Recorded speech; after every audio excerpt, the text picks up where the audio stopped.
Se eu te contasse o que aconteceu comigo naquela noite, talvez você duvidasse. Mas eu estou aqui, vivo, e cada detalhe ainda ecoa na minha cabeça como se tudo tivesse acontecido ontem.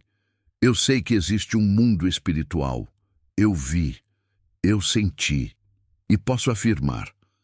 Há momentos em que a morte se aproxima tão perto que você consegue sentir o frio dela na pele. Mas alguém lá em cima decide intervir. Mas antes de continuar com esse testemunho, escreva nos comentários de onde você está assistindo. É sempre incrível ver até onde essa mensagem chega. Quero que você saiba, o fato de ouvir minha história hoje não é por acaso. Deus está te despertando. E claro, se você ainda não se inscreveu, aproveite para se inscrever agora e ativar o sino de notificações. Assim você não perderá nenhum testemunho como o que vamos compartilhar hoje. Naquele dia, eu acordei com uma sensação estranha, como se alguma coisa muito errada estivesse prestes a acontecer. Eu não sabia explicar, mas o ar parecia mais pesado, o dia mais escuro, mesmo com o céu limpo.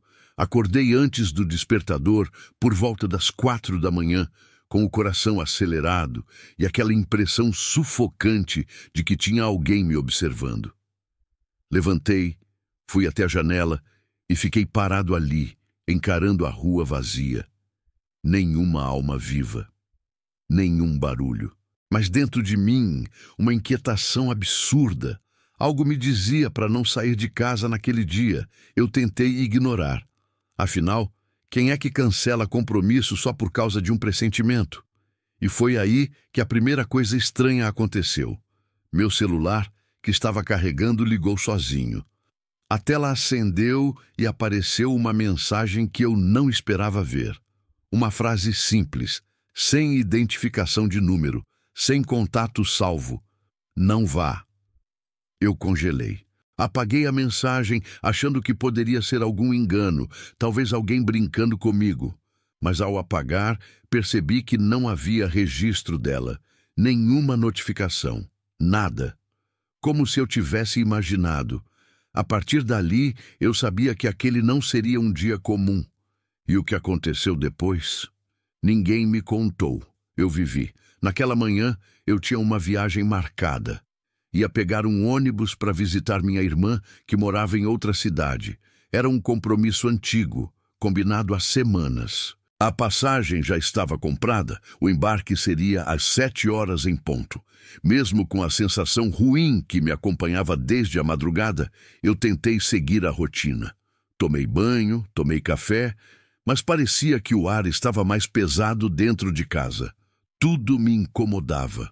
O som da televisão, o barulho da água na pia, até o tic-tac do relógio parecia mais alto do que o normal. Minha mãe me olhou estranho e perguntou se eu estava bem. Eu menti. Disse que era só cansaço, mas por dentro eu sentia como se estivesse indo para um lugar de onde não voltaria. Aquela mensagem sumida, aquele pressentimento, tudo estava pesando em mim. Quando deu 6h30, peguei minha mochila e saí de casa. O céu estava nublado, mas não tinha previsão de chuva. A rua seguia calma, mas havia algo no ar, como se o mundo estivesse segurando a respiração. Sabe aquela sensação de que algo vai acontecer, mas você não sabe o quê? Era isso. Caminhei até o ponto. Peguei o ônibus de linha que me levaria até a rodoviária. Sentei no fundo, encostei a cabeça na janela, tentando ignorar o aperto no peito. Mas toda vez que eu fechava os olhos, via aquela frase na tela do celular. Não vá. Cheguei na rodoviária faltando 10 minutos para o embarque. O ônibus já estava lá, estacionado na plataforma 7. Os passageiros embarcando, o motorista conferindo as passagens. E foi nesse momento que algo absolutamente inexplicável aconteceu. Enquanto eu caminhava até a plataforma 7, meu coração batia tão forte que parecia querer sair pela boca. Cada passo era pesado, como se o próprio chão estivesse tentando me segurar. Olhei para o lado e vi pessoas rindo, conversando, mexendo no celular, completamente alheias ao que estava prestes a acontecer. Foi então que, no meio da multidão, um homem apareceu. Um senhor de cabelos brancos, pele morena, com um terno cinza claro que parecia destoar de todo o resto. Ele estava parado, encostado numa pilastra, me observando. Não me encarava com hostilidade nem com curiosidade. Era como se já me conhecesse. Eu desviei o olhar, continuei andando, mas senti que ele veio atrás. E quando passei por ele, ouvi, como se fosse um sussurro no meio do barulho da rodoviária: "Não entre nesse ônibus." Parecia que o tempo parou. O som ao meu redor ficou abafado. Eu me virei rápido, tentando enxergar o rosto dele melhor, mas naquele instante, um grupo de pessoas passou na frente e o homem desapareceu. Sumiu, como se nunca estivesse ali. Fiquei parado por alguns segundos tentando entender.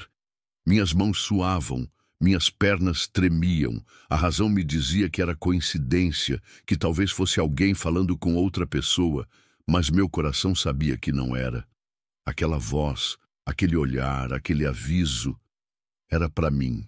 Mesmo assim, teimoso, segui em direção ao ônibus. Afinal, eu já tinha pago a passagem, minha irmã estava me esperando, e que sentido teria eu desistir de tudo por causa de um estranho e de um pressentimento? Mas dentro de mim, alguma coisa me avisava. Se eu entrasse naquele ônibus, eu não voltaria. Quando o funcionário da rodoviária anunciou a última chamada para o embarque daquele ônibus, meu corpo inteiro gelou. Era como se naquele instante o tempo tivesse parado de verdade. As vozes das pessoas se tornaram ruídos distantes e o barulho dos pneus, das malas, tudo ficou abafado. Só o som daquela frase ecoava na minha cabeça: "Não entre nesse ônibus." Os passageiros formaram fila.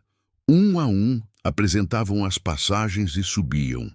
Eu respirei fundo, tentando lutar contra o medo, tentando me convencer de que tudo aquilo era coisa da minha cabeça, que eu estava me sugestionando. Afinal, quem é que deixa de viajar por conta de um estranho e de uma mensagem no celular que sumiu? Mas quanto mais eu tentava racionalizar, mais meu corpo se recusava a avançar. Me aproximei da porta, entreguei a passagem e o motorista fez sinal para eu subir. Foi nesse momento que algo totalmente absurdo aconteceu. O celular no meu bolso, que eu tinha colocado no modo avião, vibrou. Uma única vibração curta. Tirei rápido para ver, achando que era impossível, já que sem sinal, sem internet, ele não deveria funcionar. E ali, mais uma vez na tela, apareceu: "Eu te livrei." Sem número, sem origem, só aquela frase. Na hora, minhas pernas amoleceram. Era como se uma força invisível segurasse meu braço, me impedindo de avançar o último degrau. Eu olhei para o motorista, que fez sinal de impaciência, mas antes que eu pudesse subir, um rapaz tropeçou atrás de mim, derrubando a própria mala, e eu fui obrigado a recuar para não cair. Aquela cena me deu o tempo exato para decidir. Olhei para dentro do ônibus, olhei para o celular e uma voz dentro de mim gritou: "Sai daqui!" Sem pensar, dei meia volta e me afastei dali. Meu coração disparado, a respiração curta. Eu não sabia o que estava acontecendo, mas sabia que não era normal. E antes que pudesse entender, o pior aconteceu. Eu ainda estava dando os primeiros passos para longe da plataforma quando ouvi o barulho do motor do ônibus sendo ligado. Ele começou a se mover lentamente, saindo do terminal. Naquele momento, senti um alívio estranho e, ao mesmo tempo, uma angústia que eu não conseguia explicar. Era como se minha alma soubesse que algo terrível estava prestes a acontecer. Caminhei até um dos bancos no saguão e me sentei, as mãos tremendo. O celular continuava na minha mão. A mensagem sumira de novo, sem registro, sem histórico. Comecei a questionar minha própria sanidade. Será que eu tinha mesmo visto aquilo? Será que estava enlouquecendo? Foi então que, cerca de 15 minutos depois, o caos começou. Um segurança correu pelo saguão, gritando pelo rádio. Pessoas começaram a se aglomerar em volta de uma pequena televisão de tubo que ficava na lanchonete da rodoviária. Eu, tomado pela curiosidade e pelo medo, me levantei e fui até lá. Na tela, as imagens ao vivo mostravam a rodovia estadual. Um ônibus tombado na ribanceira, fumaça saindo pela parte da frente, pessoas correndo, ambulâncias a caminho. E no canto da tela, a legenda em letras garrafais. Acidente grave na rodovia. Ônibus da viação rodoviária que saiu da capital às 7 horas da manhã, capota com dezenas de passageiros. Meu sangue gelou. Eu sabia que era aquele. A placa, o horário, o trajeto, era o ônibus que eu deveria estar. Fiquei paralisado. As pernas falharam e eu precisei me apoiar na parede. Uma senhora ao meu lado murmurava orações baixinho. Outros, em choque, tapavam a boca com as mãos. Naquele momento, tudo ficou claro. Eu deveria estar ali. Se não fosse por aqueles avisos, aquelas interferências, aquele homem estranho, eu seria uma das vítimas. Foi como se o mundo girasse ao contrário por um instante. Eu só conseguia pensar numa coisa: Deus me livrou. As imagens na televisão mostravam o resgate acontecendo em tempo real. Corpos sendo retirados, alguns ainda conscientes, outros cobertos por panos brancos. Eu não conseguia desviar o olhar. Era como se cada rosto ali pudesse ser o meu.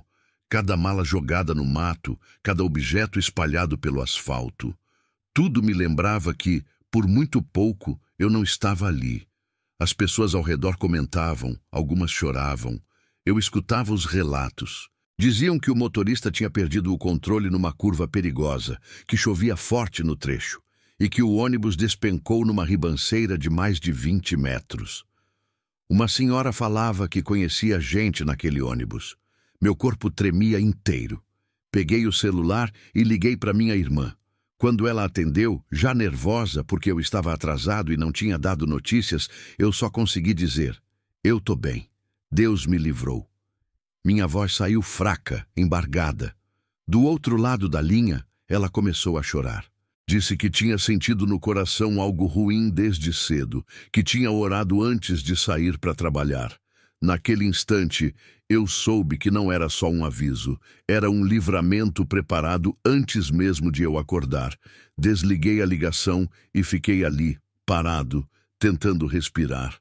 A cena do homem misterioso veio na minha cabeça, a mensagem no celular, o empurrão daquele rapaz na fila. Tudo se encaixava. Não era coincidência, era intervenção. E quanto mais eu lembrava, mais a sensação de que algo sobrenatural tinha acontecido tomava conta de mim. Eu estava vivo, e não era para estar. Ainda em choque, eu decidi procurar pelo homem misterioso. Eu precisava saber quem era, precisava olhar nos olhos dele e perguntar por que ele tinha falado aquilo para mim. Não podia simplesmente aceitar que alguém surgisse do nada, desse um aviso e desaparecesse como fumaça. Voltei até o lugar onde ele estava, próximo à pilastra da plataforma 7. Olhei em volta, perguntei para alguns funcionários se tinham visto um senhor de terno cinza claro, cabelos brancos, semblante sereno. Ninguém sabia de quem eu estava falando. Um segurança até riu e disse que naquela manhã não tinha visto ninguém com essa descrição por ali. Insisti. Fui até a área de câmeras da rodoviária, implorando para tentarem ver nas gravações. Um rapaz da segurança se comoveu com meu estado e concordou em revisar. Ficamos assistindo a fita daquela manhã. E foi aí que o inexplicável se confirmou.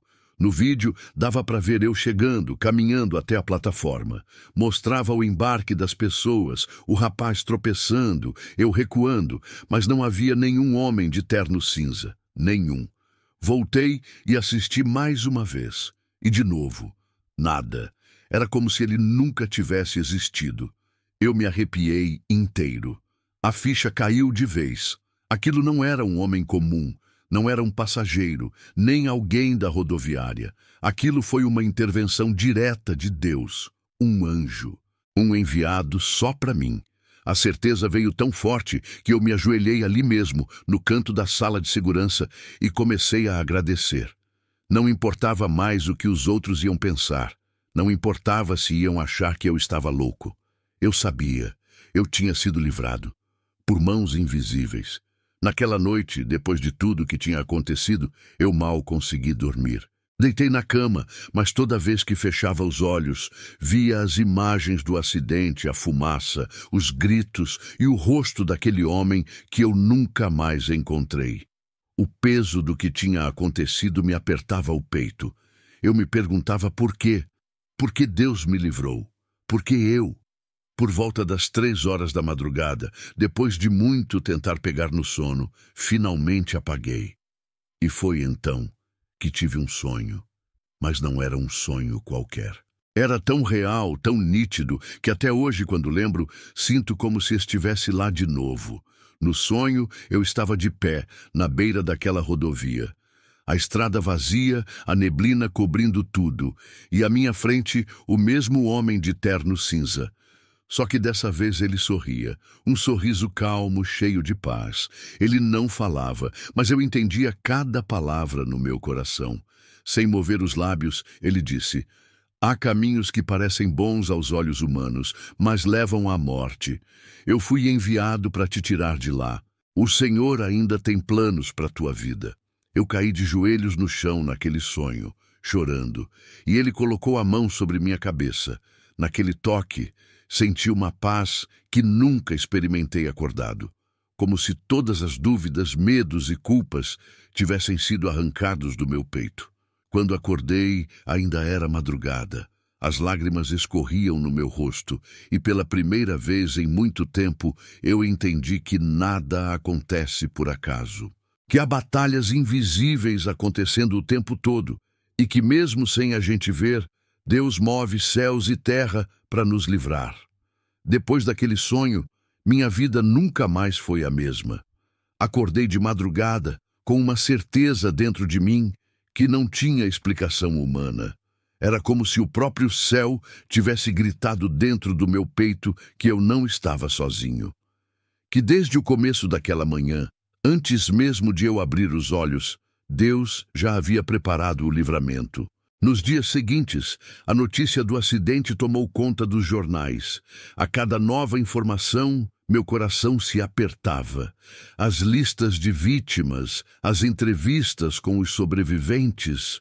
Muitos relataram coisas estranhas, como uma sensação ruim antes de embarcar. Outros disseram que pensaram em desistir, mas não conseguiram. Aquilo me fazia lembrar que talvez eu não fosse o único a ter recebido um sinal. Mas fui o único que escutou. As pessoas próximas começaram a notar que eu estava diferente. Mais calado, mais observador, mais atento às coisas que antes eu nem percebia. Comecei a prestar atenção em pequenos detalhes, nos momentos em que senti uma voz suave no coração me alertando. Entendi que a vida é um sopro e que, muitas vezes, a gente está em um passo de algo que pode mudar tudo. Passei a orar mais.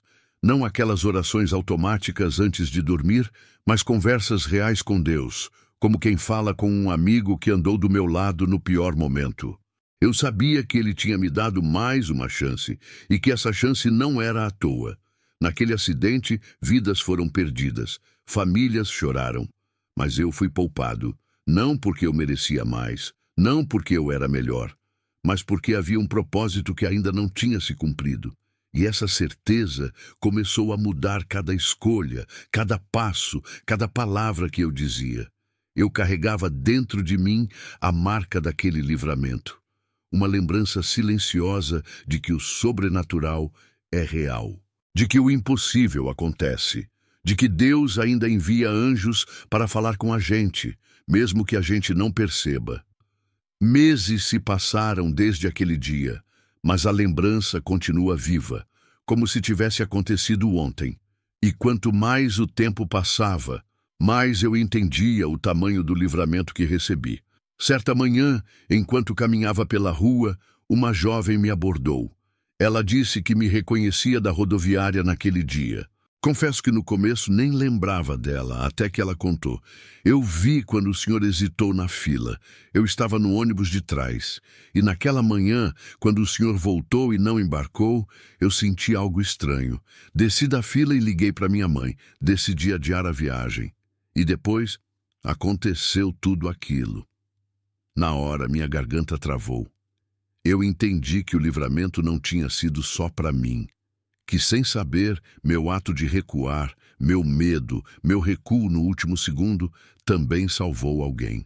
Ela sorriu, com os olhos cheios de lágrimas, e disse: se o senhor não tivesse voltado, eu teria embarcado. Aquilo me desmontou. Era como se naquele instante Deus estivesse me dizendo: agora você entende? Percebi que a nossa obediência, até nas coisas que parecem pequenas, pode salvar outras vidas. Que Deus usa detalhes, situações simples, um atraso, um tropeço, uma mensagem sem número para mudar destinos. Desde então, passei a testemunhar essa história para todo mundo que conheço. Porque eu sei que se Deus fez isso por mim, Ele continua fazendo por outros. E que às vezes o livramento vem um segundo antes da tragédia. Um segundo antes de tudo mudar. Hoje, toda vez que sinto aquela voz suave no coração, eu paro, eu escuto, porque eu sei, há caminhos que parecem certos aos nossos olhos, mas só Deus enxerga o que está adiante. E se Ele disser, não vá, mesmo que tudo pareça bem, eu não vou. Porque o mesmo Deus que me livrou naquela manhã continua livrando, protegendo e cuidando de cada passo meu. E se você está ouvindo isso agora, talvez essa seja a sua mensagem. Porque Deus ainda fala, ainda cuida e ainda livra, mesmo que seja um segundo antes. Se essa história tocou o seu coração, não guarde só para você. Curta o vídeo, se inscreva aqui no canal e compartilhe com alguém que precisa lembrar que Deus ainda faz milagres. Talvez o próximo testemunho que a gente contar aqui seja o seu.